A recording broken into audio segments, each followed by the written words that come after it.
Hello guys! So, day 1 is my flight to Hong Kong, and this flight is my very first solo flight ever in my whole life.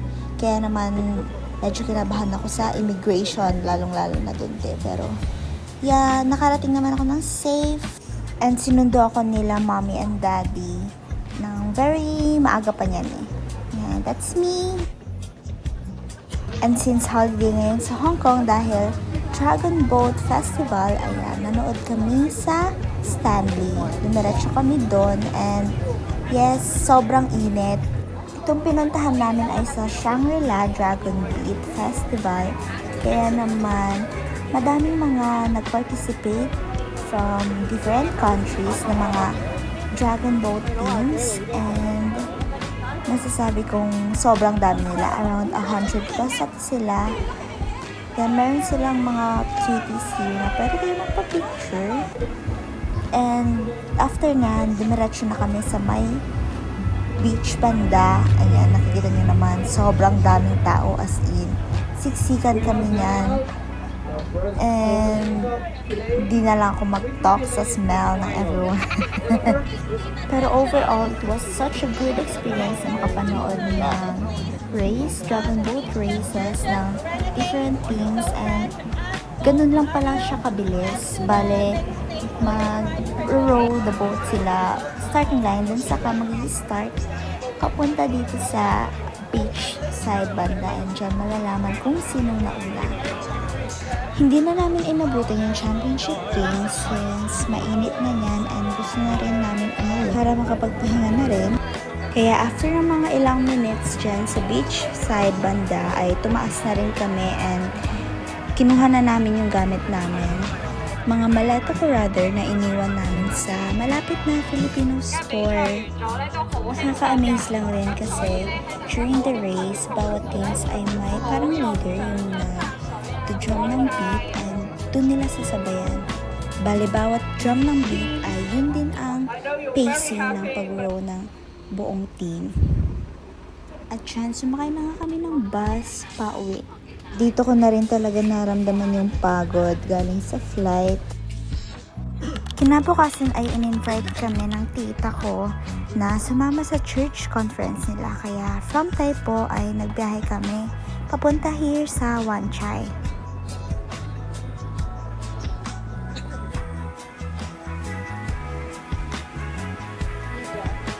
Then, nag-dinner kami dito sa Korean barbecue restaurant. Ang lalaki ng koi, grabe. Kainan na! Sobrang sarap ng lamb nila dito. As in, the best. After kumain ay umuwi na rin kami. And dito rin namin nalaman na mas malapit pala ang MTR station na Exhibition Center, and diretsyo na siya papunta sa Taipo Market Station through East Rail Line. And kapag mag-Hong Kong kayo, very must need tong octopus card na magagamit nyo kahit saan kayo pumunta, lalong-lalo sa mga transportation like trains, buses, and everything.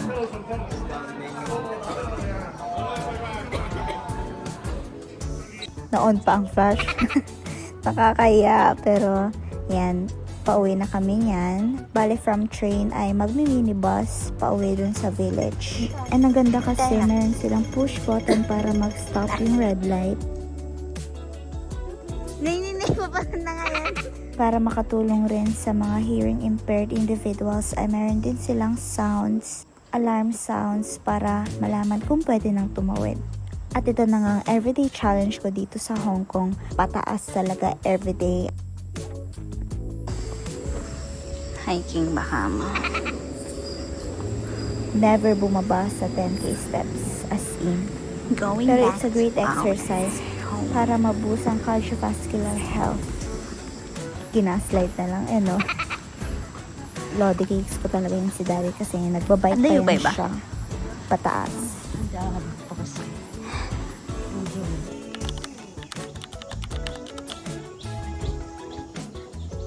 rise and shine kasi dahil Sunday ngayon ay it's a church day and a holiday. On the way kami ngayon sa Jordan, which is nandun ng UCCP Church na first time kong mapupuntahan. Pagkababa sa Folentong ay pupunta kami sa Prince Edward. Tsaka mag-interchange sa Chunwon Line papuntang Jordan.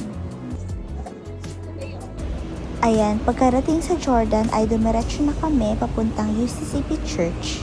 So, ang UCCP Hong Kong Fellowship Church ay nasa Union Church. Ajay? Di church? And today ay Father's Day, kaya naman celebration to para sa mga fathers natin. And here's Pastor Kalimutan na for sure ay di ko makakalimutan. Then, my simple gifts para sa mga fathers and acting fathers natin. Siyempre, ang most exciting part ay ang lunch. After nyan ay pumunta kaming Worldwide Plaza dahil bibili kami ng bagong SIM and dito ko nakita ang matagal ko nang hinahanap na Nivea Hydrochloric Balm. Wala akong mahanap sa Pinas and first pharmacy na napasukan ko, andito agad. Ang Worldwide Plaza ay isa sa mga pinupuntahan ng ating mga OFWs, lalo pag Sunday dahil ito ay holiday. Then, umakyat na kami para bumili ng SIM card. Aura yarn. Then, pwede ka makakuha ng libreng SIM card kapag ikaw ay OFW dito sa Hong Kong. Dito nga yan sa Central. And since nauuhaw na kami, ay pinunta kami dito ni Mami sa binibilhan niyang milk tea, which is ang dito sa Chicha. And ito ngayon ni-recommend niyang pistachio milk tea. And ayan, sobrang sarap nito guys. Para siyang tagong milk tea shop dito sa Central. At ayun, hindi nga nag-focus.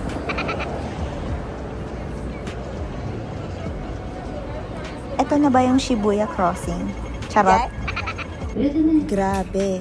Sobrang ganda dito. Parang nakikita mo na yung 3/4 ng Hong Kong sa view na ito eh.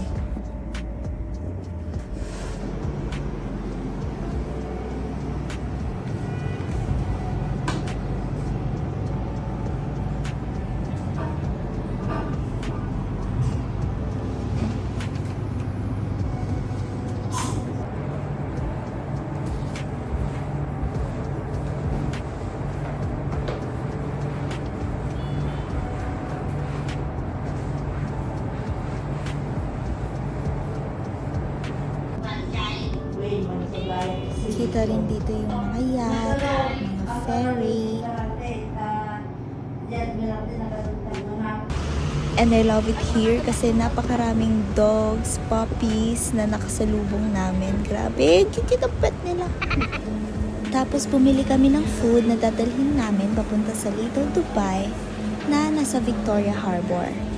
On the way ay ito ay sa Admiralty na talaga namang lumalaban ang elevator sa taas. Mga 4 floors high siguro itong isang buong elevator na to. Oh, nut-nut pa. Then sumaglit kami sa McDo and bumili kami ng nuggets with napakaraming dips. Sa Fortress Station pala kami bumaba, then saka kami naglakad papunta na sa Little Dubai. Medyo malayo-layo pala ito pero for the sake of exercise. Charot.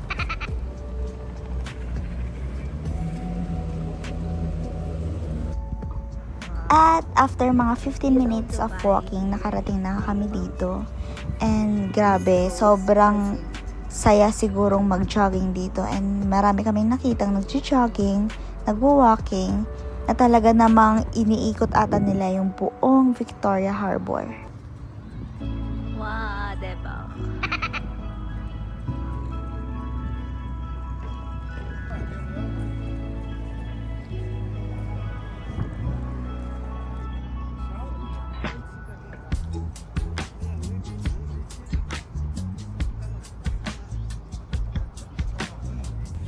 Mas bet ko ang nature but can't deny talaga na city lights are on top rin.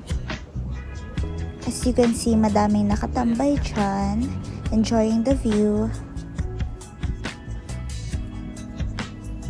Even these cute dogs. Grabe, so fluffy. And finally, kakain na nga rin ng dinner. After nyan ay pauwi na rin kami and ito na naman yung napakataas na elevator. After namin mahatid si Mommy sa Mayfu ay dumiretso kami ng Laichikok Station para sumakay sa Chungshawan Station. Ito ay diretsyon na pauwi doon sa mismong village na inuuwian namin. And second floor bus supremacy talaga. Kasi you can enjoy the view from the top habang pauwi ka.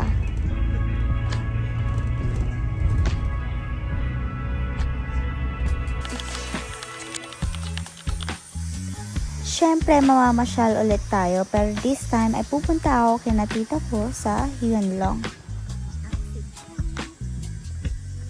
Buti na lang ay maganda ang weather ngayon. And from Taipo ay mayroong straight to Yunlong na minibus. Kaya dito na ako bumaba sa may Yoho Mix. Then while waiting kina tita ko ay bumili muna ako nitong snack. Siyempre naman si Shinsha nang binili ko. Then nilibre ako ni tita ko dito sa Cafe de Coral. And habang hinihintay si tita namin ay naglibot-libot muna kami dito. Sobrang cute nitong mga keychain na to pero very pricey nga lang. Kaya hanggang press muna tayo dyan. And as someone na nasa medical field, sobrang gusto ko bumili nito pero very pricey nga lang kasi press Kim Jong-un ginagawa mo dito.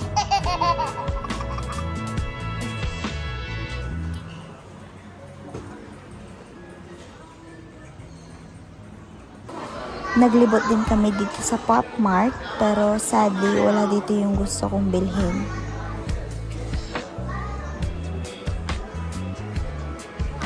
Super duper cute nga lang ng mga ito, oh, grabe. Badly wanted to buy this pero pinigilan ko lang talaga yung sarili ko. Sobrang cute, oh, lalo yung mga designs. After nyan ay dito naman kami sa Bath and Body Works.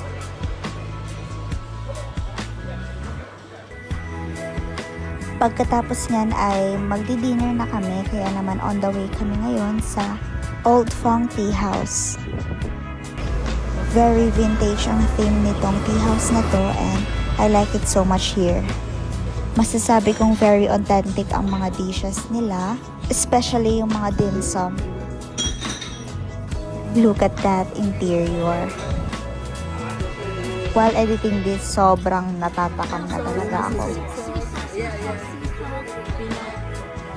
Look at that. Sobrang sarap nilang lahat. And pauwi na rin. See you on my next diary. Goodbye!